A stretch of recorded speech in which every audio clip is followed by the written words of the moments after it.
It's time for another Dice Tower review with the Chief, Bart Brunsheen. Bart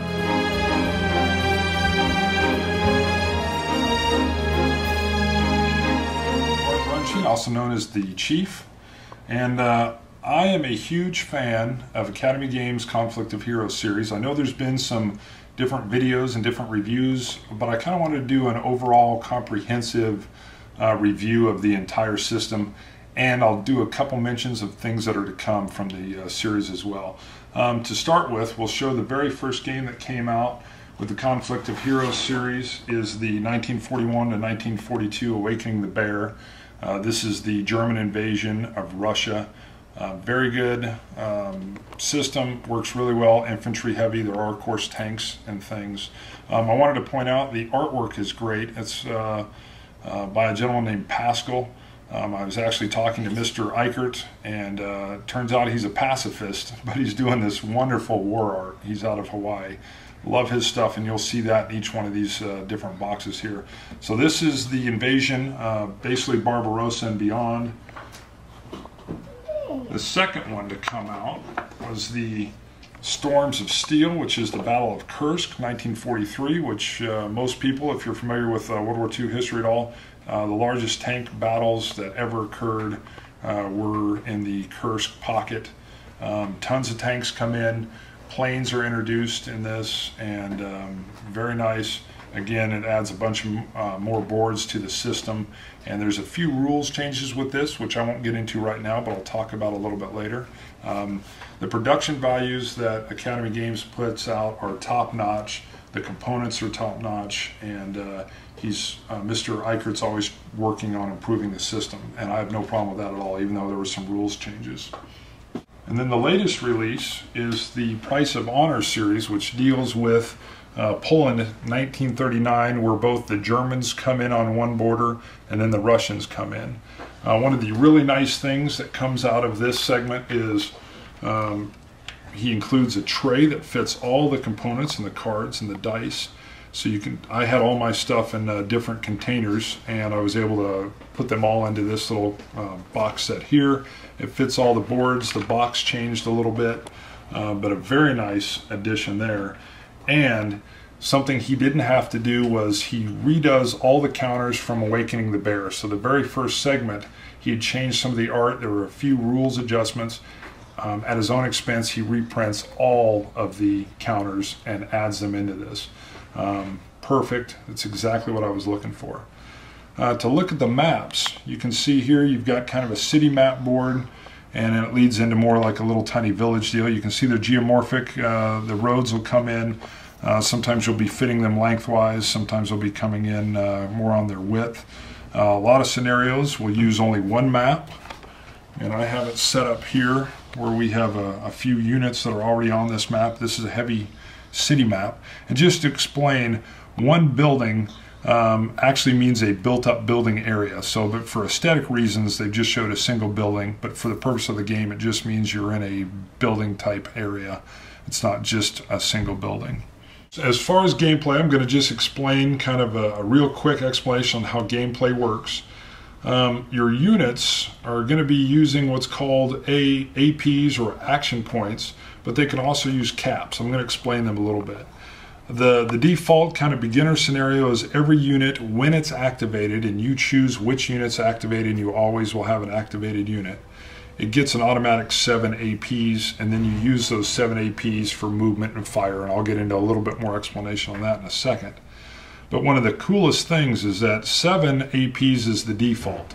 If you move on to the slightly more advanced or the fog of war method, you will actually roll 2 dice.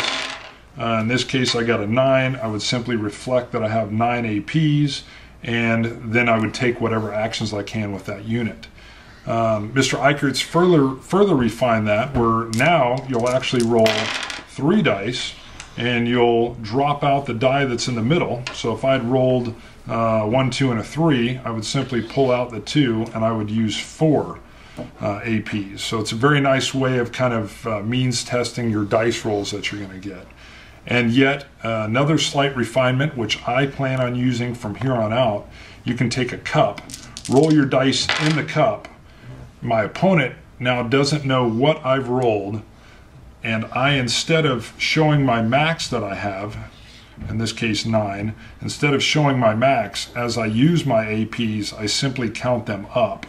And then when I'm completely done with this unit, or I've used all the APs, I show my opponent what the dice roll was. So we have, it's not just a pure honor system, trust but verify.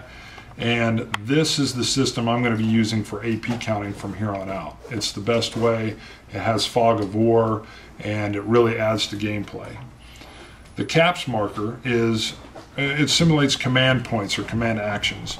You can augment your action points or your APs with caps. You can activate different units, which I'll show later, purely with caps. So even if a unit's spent and it's already done its movements or its firing and it's completely used up, you can come back and use caps, and even though that unit's used, you can make it do something again. And that's a real nice system to keep your opponent from saying, well, unit A has been completely used, it can't do anything anymore. Well, that's not necessarily true as long as I have caps available. There are also command cards or action cards that you can use that are kind of like a poker hand.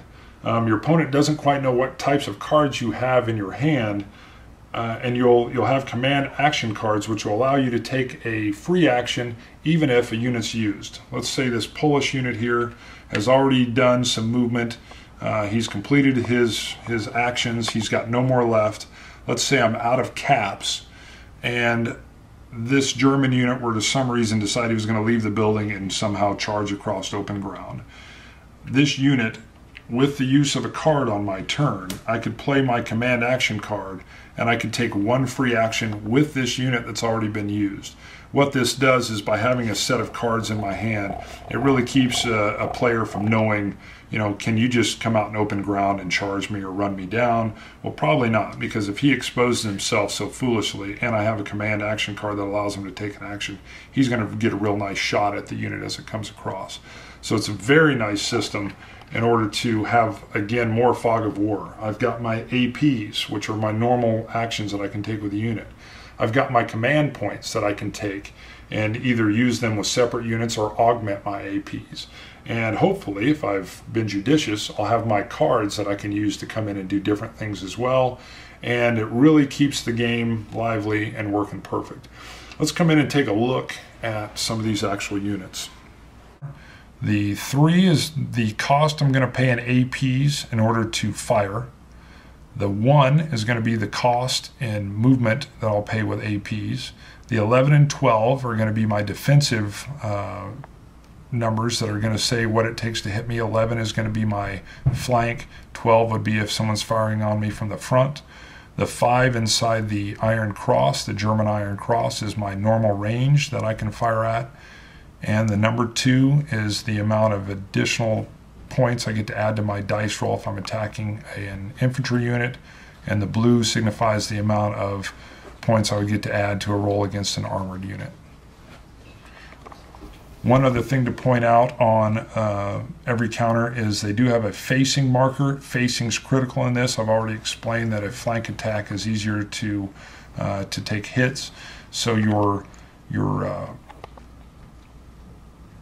facing is important because the hex directly in front of you and those on either side are considered your front-facing hexes, and anything behind you and off to the side is considered your rear or your flank.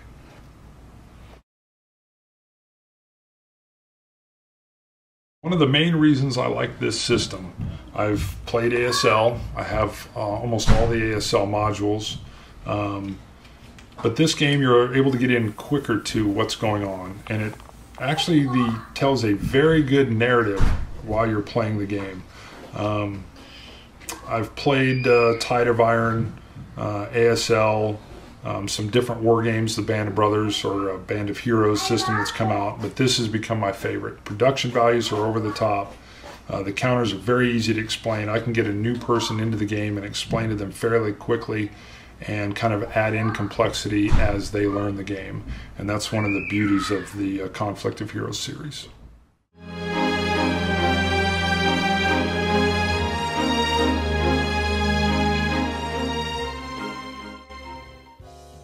Thanks for joining us today. For more written, audio, and video reviews, as well as the #1 board game podcast, check out the website at www.thedicetower.com. Until then, this is Eric Summerer, and you've been watching The Dice Tower.